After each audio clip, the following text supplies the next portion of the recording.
Hello and welcome to the sit-down interview with Grace Morrison, a local singer-songwriter from Wareham, Massachusetts, here to talk about her newly released album, I Am the Apple.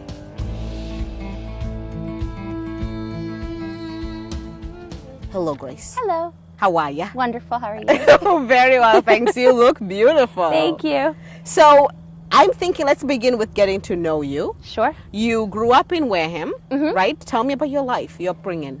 So I grew up in Parkwood Beach. I don't know if you're familiar with Parkwood Beach. It's a tiny little neighborhood in a house with no heat, which I think should have made me tougher than it did. But you say in terms of tough life, I mean, you are an oops baby, right? You say your siblings, your brothers are much older than you are, like 20 years older than you are? Yeah, they were 23 when I was born.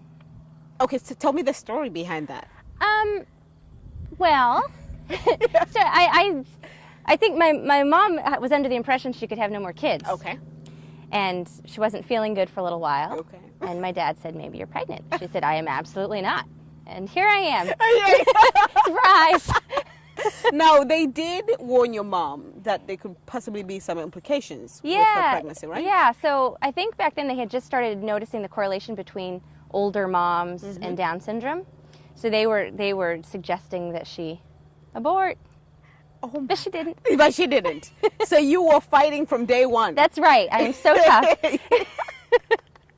Okay, so you tell me that you grew up in a very poor family, no heat. Yeah. Was that normal to you, or did you feel like there's something lacking?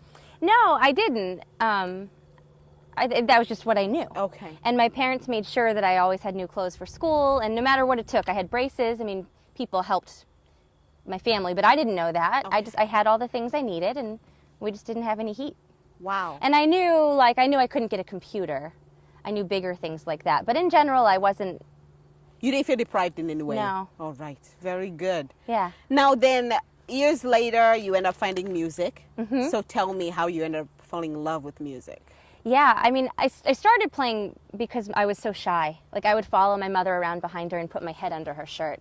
I was terrified of people. So my dad obviously realized this was an issue, and he started with, let's get her into sports. Okay. And so they said, let's do soccer. And I was like, sure, yeah, I'll play soccer. And they got me all dressed up and got to the Wareham youth soccer field. I hadn't realized that meant other kids. And it was a field of other kids. I was like, no, I am not doing soccer. So he changed plans and we did piano, and because it was just another adult and me, and I was comfortable and I was just good at it naturally.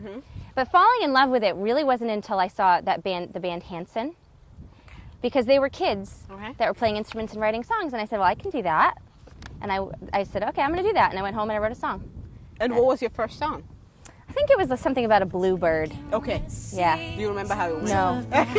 On myself, blaming the winter on you. This main interview is to talk about your newly released album, I Am the Apple. And what makes this album so special is that it is your first full-length CD. Yes. Right? So let's talk about the album, the inspiration behind it, the songs in it. Sure. The songs are kind of all over the place. So I think people who've heard me play for a long time are used to me singing about history, which is still on there, but there's a more personal aspect as well. Okay, and speaking of a personal aspect, this song called A Big Man, the Big Man, I think. Yes, Is it the yes. Big Man? Okay. It is. So I have a feeling, correct me if I'm wrong. Okay. Is that, okay, first of all, somebody you were involved with Yes. and ended up breaking your heart? Yes. Do they know you have a song about them? Actually, I don't know if he's smart enough to have picked it up, but I was singing at the Gateway Tavern one night, Okay. and I was introducing that song, and in he walked, and I sang it right to him. It was You take so much satisfaction. well, you write a song like that trying to tell somebody off, and you imagine singing it to them, and to actually get to have that experience is very cathartic. Okay, so tell me a little bit about this guy. And how he ended up breaking your heart so bad that he deserves a song. I mean, I wish my ex-boyfriends have talents of writing songs about me. That would be It was cool. one of these scenarios where this man presented himself to me as this big, macho, single man. and he was none of those things. Mm-hmm. Okay. Yep. So he got a number of songs, actually. Oh, it fit like a glove. How you used me for love, you devil. I dodged a bullet when you lost your nerve.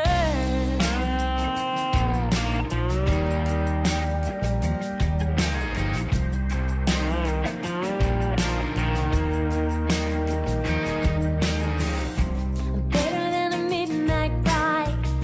I'm better than the love of your life. You're feeling like a big man now. Gold wrappers are the center of your worth. You're feeling like you got some girth. You're feeling like a big man now.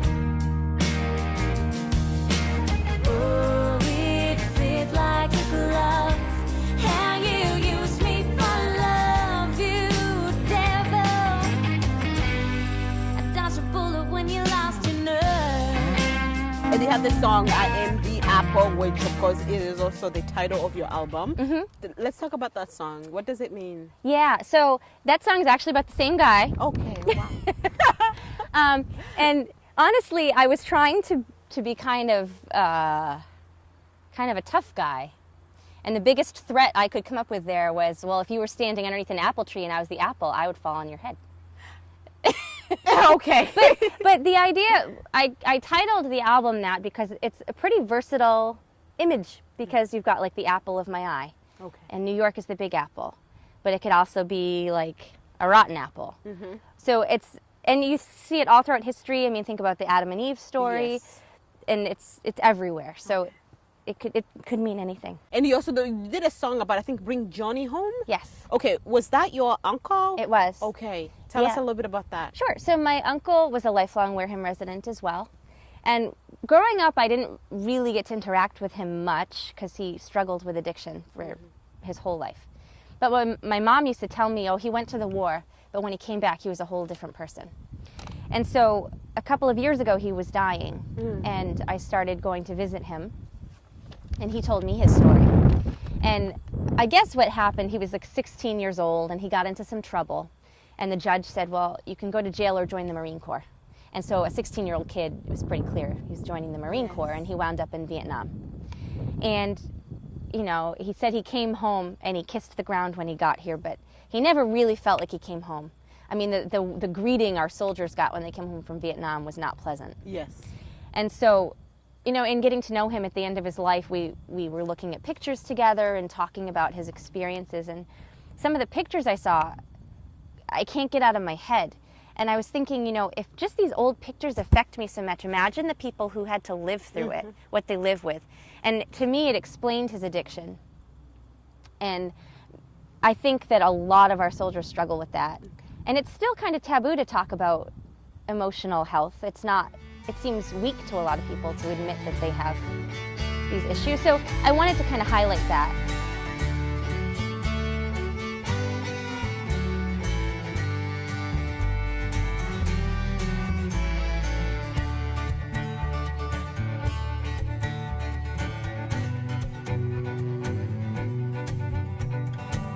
Stole a doctor's purse of pills. His bank was richer than mine. Lock me up and said, you got a choice, boy. Your neck is mine. So we ride, we float to the highest hills and the lowest of lows. Now we're taking Johnny home to his house up in the mountains. Taking Johnny home past the sycamore tree. Taking Johnny home where his mama will be waiting. She'll know it's the devil in me. From what I've seen, like other musical covers, right? Especially nowadays, as a young artist or anybody really wanted to launch your career, as a woman, you find yourself like you have to use your body. Yeah. And I saw your album cover. No, it's just an apple, kind of like bullet going, you know, through it, and it's beautiful. But in my head, I'm like, wouldn't you go with like putting your With me? body out there, kind of talking about I'm at the Apple, like holding it right there, kind of Yeah, yeah. making people stop and grab the CD? So I fight with that Okay. idea for a number of reasons. All right. Because I understand, like, when you're a performer, you have to present nicely, right? Like, you have to dress nice. But I find that people comment on my appearance, but they don't comment on the men that play with me. For whatever reason, these men get a free pass, and for women, it's a completely different thing. Like, we're held to a different standard visually. Yes. So there's that part of it. I didn't really want to give into that. But my brother is one of the main reasons I started writing songs. He kind of showed me how to do it, and he bought me all this equipment. And I remember every Thursday he'd pick me up from Wareham Middle School, and we'd go to Lindsay's, and we'd talk about music. And one day he said, I hate when women, or not, he didn't say women, but when artists use their sex appeal to sell a CD, because it should be about the content. And I never forgot that. I feel you got it all. You have the personality. You can write songs. You play guitar. You sing so well. Thank you. So my question is, have you ever considered going to shows like America's Got Talent or The Voice? Have you considered such a thing? I have. Okay. I have. I auditioned for American Idol years and years ago, but I think I don't consider myself a singer. You know what I mean? Like, I do what I do well, but I am more of a storyteller. I am fascinated by history and trying to tell stories of people who may not have had their stories shared before. Very good. So what's next for you? Well, we're going on tour in October and trying to plan out the rest of the year doing some bigger festivals and concerts. And I'm going to be at the Spire Center in Plymouth, which is an amazing concert venue. Okay. And really trying to take the next level up as far as the venues we play and Very good. traveling more. Yeah. It's really refreshing to see artists like yourself. Oh, thank you. Thank you. Adorable.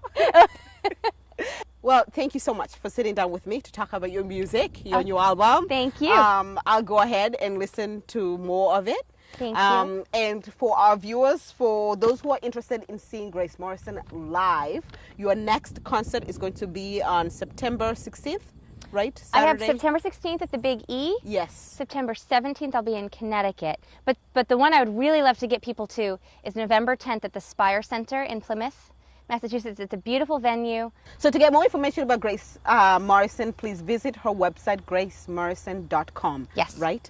Thank you so much for joining us in this interview. I wish you a wonderful day. You tell her that you love her on the phone.